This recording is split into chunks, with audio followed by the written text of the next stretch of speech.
Hello, good morning my dear students. NRPS की online classes में आप सभी का हार्दिक स्वागत है। प्यारे विद्यार्थियों, लास्ट लेक्चर में हमने पोएम 1 कंप्लीट की थी। अब हमारा जो पोएम 2 है माय गुड राइट हैंड, जिसके पोएट का नाम चार्ल्स मैके है, तो ये पोएम शुरू करने जा रहे हैं। ये 4 लेक्चर में कंप्लीट होगी। तो इसका पहला लेक्चर आपके लिए आज लेके मैं आया हूँ। आप देखिए, सबसे पहले तो मैं आपको बताना चाहूँगा what is the meaning of the title of the poem. कविता का जो शीर्षक है उसका मतलब क्या है। माई गुड राइट हैंड, मेरा अच्छा दाहिना हाथ। देखिए, हाथ तो दोनों ही अच्छे होते हैं, चाहे दायां हो या बायां हो, दोनों ही हाथ होते हैं, ठीक है। लेकिन आपने देखा होगा, यूजुअली मैं बताना चाहूँगा इसका सार्थक रूप क्या है। आम तौर पर आप राइट हैंड से काम करते हो।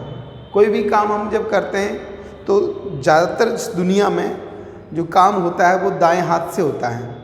बहुत कम हैं जो लेफ़्ट हैंड साइड से काम करते हैं। ज़्यादातर आप चाहे किसी क्रिकेटर को देखो या आप जब लिखते हो तो तब भी आपको देखो दाएं हाथ यूज़ करते हैं। तो जब भी आप कोई काम करते हैं तो ज़्यादातर जो आप काम करते हो किससे करते हो, दाहिने हाथ से। तो यहाँ पर जो राइट हैंड है वो राइट हैंड जो है वो हार्ड लेबर के लिए संकेत के रूप में आया है, ठीक है। हार्ड लेबर को आप मान लो मेरा माई गुड राइट हैंड की जगह पर आप इसको अगर यूँ कहें माई हार्ड लेबर, तो इसमें कोई ऐतराज़ नहीं होगा और इसमें कोई गलती भी नहीं होगी। तो हार्ड लेबर, मेरा हार्ड लेबर। आप जीवन में कोई भी काम करिए, उसको करने के लिए आपको मेहनत करनी पड़ेगी, जैसे कि हमने रिस्क पोएम में देखा था, ठीक है। अब सवाल ये है कि मेहनत आपकी कर लूँ या मैं अपनी लूँ। मेहनत मेरी ही काम आती है। मेरे कार्य को पूरा करने के लिए मेरी ही मेहनत काम में आएगी। ये कविता हमें इंडिपेंडेंट होना सिखाती है। ये कविता बताती है कि देखिए, किसी भी परिस्थिति में, आपके जीवन में किसी भी प्रकार की परिस्थिति आती है तो उस समय आपको उस संकट से दूर ले जाने के लिए, उस संकट से उबारने की में जो मदद आपको करेगा वो कोई और नहीं करेगा सिवाय आपका हार्ड लेबर। आपकी कड़ी मेहनत ही है जो आपको किसी प्रकार के संकट से दूर करेगी। तो इस कविता के अंदर कवि ने यही बताया है। और जहाँ तक पोइट ने चार्ल्स मैके ने इसको फर्स्ट पर्सन में लिखा है। अगर आप इसको व्याकरणात्मक दृष्टि से देखोगे तो यहाँ पर आई का यूज़ हुआ है, यहाँ पर माई का यूज़ हुआ है। तो आई और माई जो प्रोनाउन हैं, ये प्रोनाउन जो हैं फर्स्ट पर्सन में आते हैं, पर्सनल प्रोनाउन के हिस्से हैं। तो फर्स्ट पर्सन में आई, वी, आई और वी दोनों हैं। तो फर्स्ट पर्सन में पोएम लिखी है, पोएट ने खुद ने अपने बारे में लिखी है, व्यक्तिगत अनुभव शेयर किया उन्होंने, ठीक है। तो मैं बता दूं, इस पोएम के अंदर कुल 4 स्टेंजा हैं, जिसमें 2 स्टेंजा मैंने आपके सामने लिखे हैं। पहला स्टेंजा है I fell into grief and begin to complain. I looked for a friend, but I sought him in vain. Companions were shy and acquaintances were cold. They gave me good counsel, but यहाँ पर एक शब्द कम है, but मैं आपको इधर लिख दूंगा BUT, but dreaded their gold। तो सेकंड स्टेंजा देखिए, let them go I exclaimed, let them go I exclaimed, I have a friend at my side to lift me and aid me whatever betide, to trust to the world is to build on the sand. I will trust, but in heaven and my good right hand. तो ये दो stanza हैं। सबसे पहले हम इसके difficult words लिखने जाएंगे। कौन कौन से शब्द इसमें जो हैं वो डिफ़िकल्ट हैं वो आपको देखने को मिलेंगे। डिफ़िकल्ट वर्ड्स की बात करते हैं तो पहले तो स्टेंजा नंबर 1 की डिफ़िकल्ट वर्ड्स लिखेंगे। आप देखो, फेल इनटू, फेल इनटू जो है ये वर्ब की सेकंड फॉर्म है। इसका मतलब है गिरना, किसी चीज़ में, किसी में गिरना। सेकंड अपना शब्द है ग्रीफ, मैं अंडरलाइन कर दूं, ग्रीफ शब्द है एक कंप्लेन शब्द है और एक शॉर्ट शब्द आपको कठिन लग सकता है। एक वेन है, कंपेनियंस है, शाय है, अक्वेंटेंसेस है और काउंसिल है, ड्रेडेड है। ये शब्द इसमें आपको कठिन नज़र आएंगे। तो देखिए, फेल इनटू गिरना, किसी चीज़ में गिर जाना, पड़ जाना, गिरना या पड़ना, गिरना या पड़ना।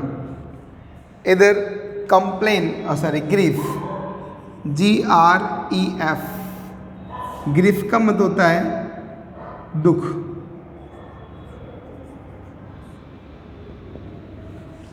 कंप्लेन का मतलब होता है शिकवा करना, शिकवा करना यानी बताना, अपना दुखड़ा रोना, किसी को दुखड़ा व्यक्त करना, दुखड़ा व्यक्त करना कह सकते हो आप उसको। शॉर्ट जो है वो वर्ब की सेकंड फॉर्म है और मूलतः जो वर्ब है वो कौन सी है? सीक वर्ब की सेकंड फॉर्म है शॉर्ट। तो सीक मीन्स तलाश करना, तलाशना। और वैन, VAIN, वैन का मतलब होता है व्यर्थ, यूजलेस, वर्थलेस, आप कह सकते हो वर्थलेस, कोई काम का नहीं। कंपेनियंस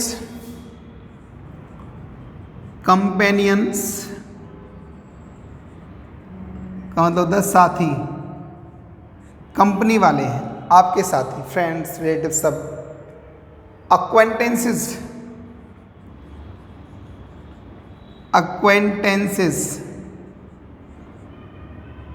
परिचित, जान पहचान वाले। एक शब्द है शाय, SHY, शाय का मतलब होता है शर्माना, लाज आना। काउंसिल, COUNSEL, सलाह देना। और ड्रेडेड, DREAD, ड्रेडेड ये वर्ब की सेकंड फॉर्म है।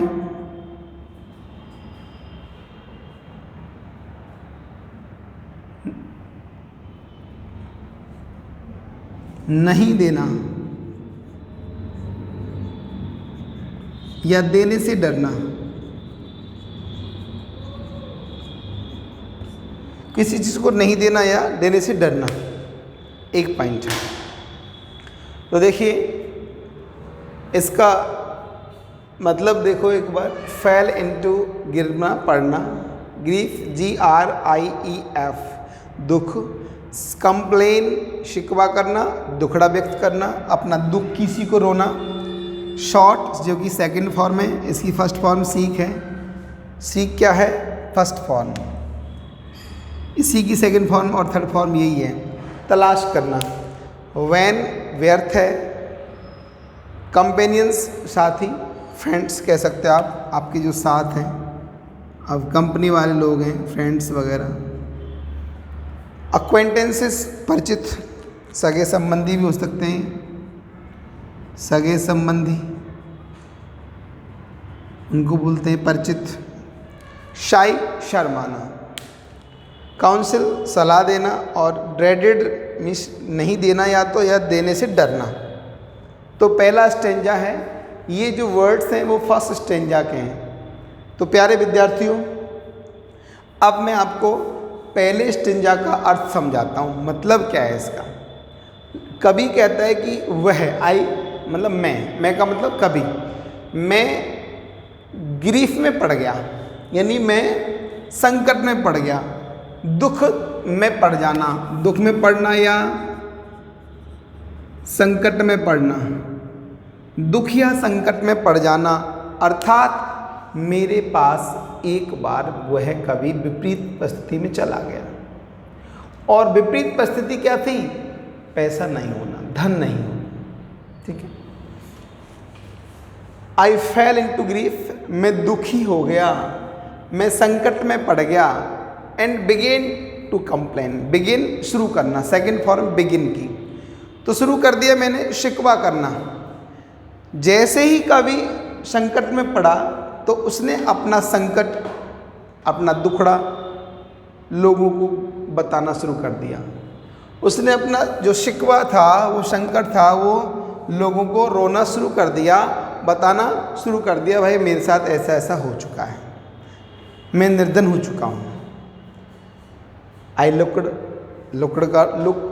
फॉर, इसका अर्थ वही है तलाशना। इसका अर्थ क्या है? तलाशना। शॉर्ट और लुक्ड दोनों एक दूसरे के, लुक्ड फॉर और शॉर्ट दोनों एक दूसरे के समानार्थी। I looked for a friend, अब मैंने एक दोस्त पर नज़र डाली। भाई अपना दुख दर्द बयां किया किसको? अपने जान पहचान वालों को। तो किसी दोस्त को उसने कहा, तलाश की दोस्त की। But I sought him in vain, पर मैंने वो देखा कि उसके अंदर मेरे लिए कुछ भी सकारात्मक भाव नहीं था, ये सब मेरा व्यर्थ था।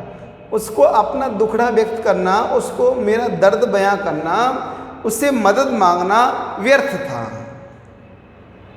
समझे? कवि कहता है कि एक बार वह संकट में पड़ गया तो उसने अपना दुखड़ा गाया, उसने लोगों को अपने बारे में बताया, अपने सगे संबंधियों के अपने दुख की अभिव्यक्ति की। उसने अपने मित्र को तलाशा, लेकिन उसकी जो तलाश थी, जो मित्र की तलाश थी, वो व्यर्थ रही, उसका कोई लाभ नहीं मिला। क्यों? उसने मना नहीं कर दिया, उसने उसको कोई मदद नहीं की होगी। कंपेनियंस वर्षाएं, जब उसने मदद मांगी तो उसके जो साथी थे, वो साथी शर्मा गए। भैया हम तो खुद गरीब, भाई हम कैसे मदद कर सकते हैं, आप देख लो। जब आप देखोगे ना, आपको समझ में आ जाएगा। आप ये व्यक्तिगत है, ये जब आप किसी संकट की घड़ी में आएंगे, स्पेशली पैसे की बात करेंगे, तो लोगों से आप मांगोगे तो अरे मैं खुद तुमसे मांगने वाला था, भाई साहब हमारा तो जैसे तैसे घर चल रहा है, मुझे तो ये लाना था, वो लाना था, बिट्टू के लिए किताब लानी थी, लेकिन लेके नहीं आ रहे भाई, हमारे पास खुद के पास पैसा नहीं है। तो इस तरह से अपनी बात से करना, this is that tells about your shyness. Acquaintance is buckled, और जब मैंने अपने रिश्तेदारों को बताया, वो तो जम गए भैया, कोल्ड पड़ गए, सुन के मेरी बात को सन्न रह गए। कोल्ड का मतलब मान लो ठंडे पड़ जाना, सुन्न हो जाना, सुन्न पड़ गए ना। जैसे ही मैंने मदद मांगी तो अपने जो रिश्तेदार थे, चिर परिचित जो लोग थे, वो सगे संबंधी सारे के सारे सुन्न हो गए। कब? जब मदद मांगी। They gave me good counsels, इन सब ने, दे शब्द यहाँ पर किस किस के लिए आया है? दे शब्द यहाँ पर फ्रेंड्स के लिए भी आया है और रिलेटिव्स के लिए भी आया है। उन्होंने मुझे अच्छी अच्छी सलाह दी। काउंसिल करना मतलब किसी को सलाह मशवरा देना। उन्होंने मुझे अच्छी अच्छी सलाह तो दी, पर अपना धन देने से डरे, धन नहीं दिया उन्होंने। They were very much afraid of doing financial support to me. Okay, मैं आपको बता दूं, उन्होंने मुझे अच्छी सलाह दी, पर उन्होंने अपना धन जो है वो नहीं दिया। मैं आपको पोएम को समझाता हूँ। It was there was a time when the poet Charles Mackay became poor. He had lost his property. He had nothing to eat. He had nothing to do any task. He was empty-handed. So he became very much sad and despair. He shared his ideas. He shared his grief to his friends and relatives, and he demanded support. But unfortunately, nobody helped him. He was not given any kind of financial support, neither his friends nor his relatives. So he was very much despaired. He was very much sad. तो कहने का मतलब ये है, वो जब संकट में पड़ गया, वो जब उदास हो गया, गरीब हो गया, तो गरीब होने के बाद में उसने अपनी गरीबी का दुखड़ा अपने दोस्तों को गाया, अपने मित्र और रिश्तेदारों को बताया। लेकिन दुर्भाग्य से जब उसने किसी से मदद मांगी तो किसी ने उसकी आर्थिक मदद नहीं की। ये पहला पैराग्राफ बाया इस थॉट को व्यक्त करता है। समझ भाई बात? पहले पैराग्राफ में कोई कमी रही हो तो बताएंगे आप मुझे लगता नहीं इसमें कोई कमी रही हो। ठीक है, अब हम बात करते हैं सेकंड पैराग्राफ की। स्टेंजा नंबर 2 है, उसके कठिन शब्द देखेंगे। स्टेंजा नंबर 2 के डिफिकल्ट वर्ड्स। ये क्या कहता है? Late them go, I exclaimed. तो यहाँ पर एक कठिन शब्द कौन सा लग रहा है आपको बताइए? मेरे हिसाब से आपको एक्सक्लेम्ड लग रहा होगा। लिफ्ट मी, लिफ्ट लगा लो, मान लो। एड है, वाट एवर है, विटाइड है, ट्रस्ट है, विल्ड है, सेंड है, हेवन है और राइट हैंड है। ये कठिन शब्द आपको लग रहे होंगे। तो देखिए, एक्सक्लेम्ड,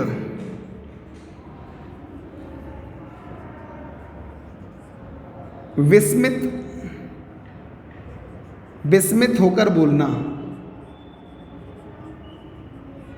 ये विस्मित होकर बोलने की बोला उसने।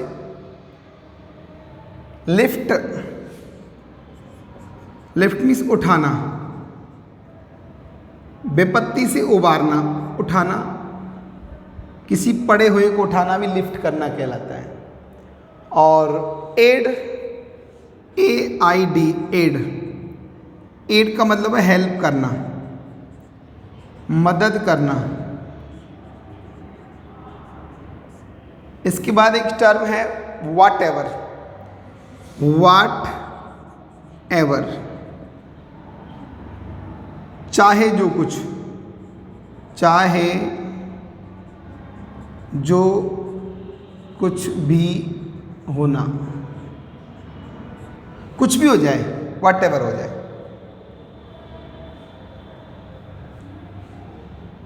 जो चाहा, इतना अर्थ रखेंगे इसको। और बिटाइड होना,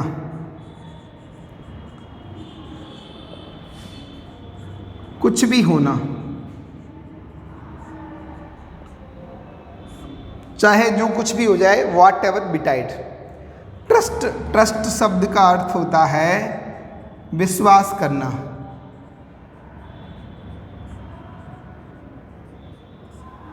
विल्ड शब्द अपना BUILD है। विल्ड का मतलब होता है निर्माण करना, निर्माण करना, कोई काम करना है, बनाना।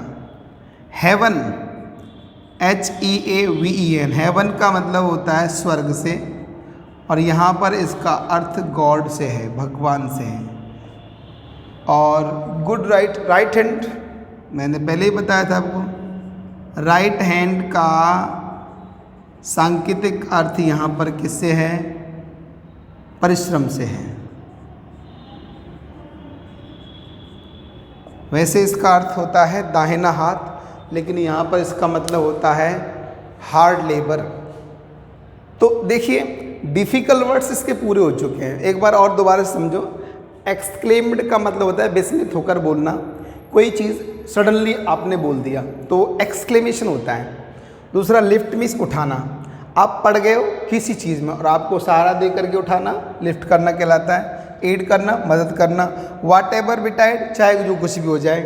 ट्रस्ट करना, विश्वास करना। बिल्ड करना, निर्माण करना। हेवन स्वर्ग को कहते हैं, और वैसे तो लेकिन ये ईश्वर के लिए आया है।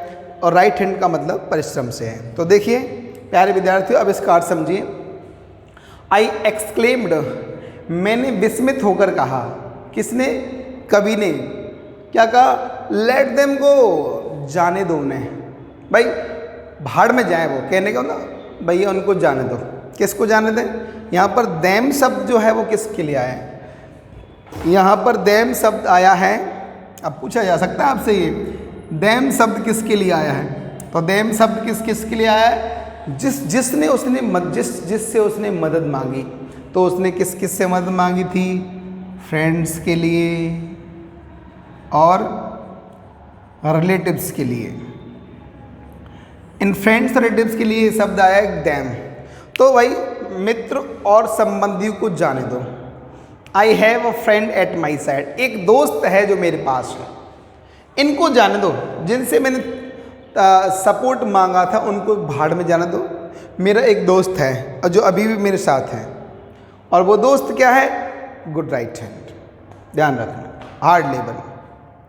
वो मेरा दोस्त है जो मुझे लिफ्ट करता है, जो मुझे लिफ्ट करेगा, जो मुझे उठाएगा। To lift me and aid me, मुझे उठाने के लिए और मेरी मदद करने के लिए मेरा एक दोस्त है। वॉट एवर बिटाइड, कुछ भी हो जाए, हर स्थिति में एक दोस्त तो है। यानी कोई भी परिस्थिति आ जाए, एक दोस्त तो है मेरे पास जो मुझे उठाएगा, जो मेरी मदद करेगा। To trust to the world, इस संसार पर विश्वास करना। Is to build on the sand, रेत पर महल बनाने के समान है। इसमें मैंने सैंड लिखा नहीं, मैं बता दूं। सैंड का मतलब होता है रेत। सैंड, SAND, सैंड मीन्स रेत, मिट्टी। मिट्टी पर महल बनाना, आपने सुना होगा। मिट्टी पर महल बनाना मतलब कच्चा काम करना, ऐसी चीज़ का निर्माण करना जिसका कोई आधार नहीं है, जिसकी कोई नींव नहीं है। समझे? हम जब भी कोई मकान बनाते तो उसकी नींव भरते हैं कि नहीं भरते? पहले उसका बेस बनाते हैं, तो नींव खोदते हैं, फिर उसमें माल और डालते हैं, पत्थर चूना जो भी डालते हैं, मजबूत करते हैं। तो कह रहा है कि संसार पर विश्वास करना, संसार पर विश्वास करना किसके समान है? रेत में महल बनाने के समान है, जो कभी भी गिर सकता है। यानी इस संसार पर विश्वास किया तो कभी भी टूट सकता है। अगर ऐसा नहीं कि भाई विश्वास करना बंद कर दूंगा, मैं विश्वास ही नहीं करूंगा किसी चीज़ पर, ऐसा नहीं है। आई विल ट्रस्ट, मैं विश्वास तो करूंगा, पर किस में करूंगा? ईश्वर में, और मेरे हार्ड लेबर में, मेरी कठिन मेहनत में। मैं विश्वास तो करूंगा लेकिन ईश्वर पर विश्वास करूंगा और मेरी कड़ी मेहनत पर विश्वास करूंगा, इसके अलावा किसी पर विश्वास नहीं करूंगा।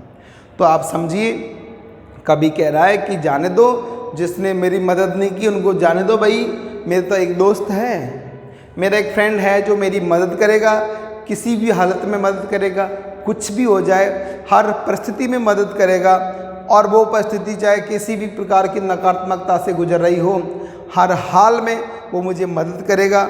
और वो मदद करने वाला फ्रेंड कौन है? उसका गुड राइट हैंड, उसका हार्ड लेबर। तो यहाँ एक क्वेश्चन बनता है कि वो कौन सा फ्रेंड है जो कवि की मदद करेगा, या उसको संकटों से उबारेगा। तो इसका आंसर क्या होगा? उसका हार्ड लेबर, कभी की कठोर मेहनत या कड़ी मेहनत कह सकते हैं आप इसको। और इसमें सवाल पूछा जा सकता है कि हेवन से क्या तात्पर्य है? What does the word heaven here mean to, क्या मतलब है? तो आप ईश्वर के लिए कहोगे दैट मीन्स टू गॉड। तो ये 2 स्टेंजा हैं, आपको समझ में आए होंगे उम्मीद करता हूँ। पहले स्टेंजा में उसने अपना दुख दर्द बयां किया और असफलता पाई, और दूसरे स्टेंजा में अचानक से उसके मन में विचार आया, और विचार आने के बाद में उसने सोचा कि वो कौन सी चीज़ है जो उसकी मदद करेगी, और उसने उसको करेजियस बनाया। यहाँ पर कभी दुखी हो रहा है और यहाँ पर आके कभी थोड़ा सा खुश हो रहा है, क्योंकि अब उसको एक रोशनी की किरण नज़र आई है, अब उसे एक प्रकाश की किरण नज़र आई है जो उसे संकट से दूर करेगी। और वो प्रकाश की किरण क्या है? उसका हार्ड लेबर, उसकी कड़ी मेहनत ही है जो उसको दूर संकट से उबारेगी।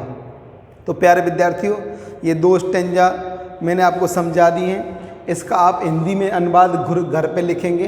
डिफ़िकल्ट वर्ड्स यहाँ आपको क्लियर दिख रहे होंगे, आप स्क्रीनशॉट ले सकते हो इस जगह का, इस तरह से लिख सकते हो। रेगुलर होमवर्क करना आपको पड़ेगा, नियमित अध्ययन आपको करना पड़ेगा।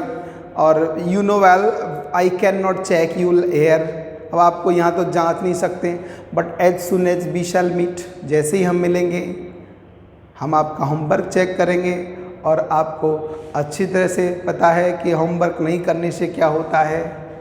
ठीक है, तो मैं उम्मीद करता हूँ आप सभी मेरी बात को मानेंगे, समझ में आएगा। इसके 2 स्टेंजा हैं जो हम लेक्चर नंबर 2 में करेंगे, 2 स्टेंजा कंप्लीट करेंगे। Thank you very much.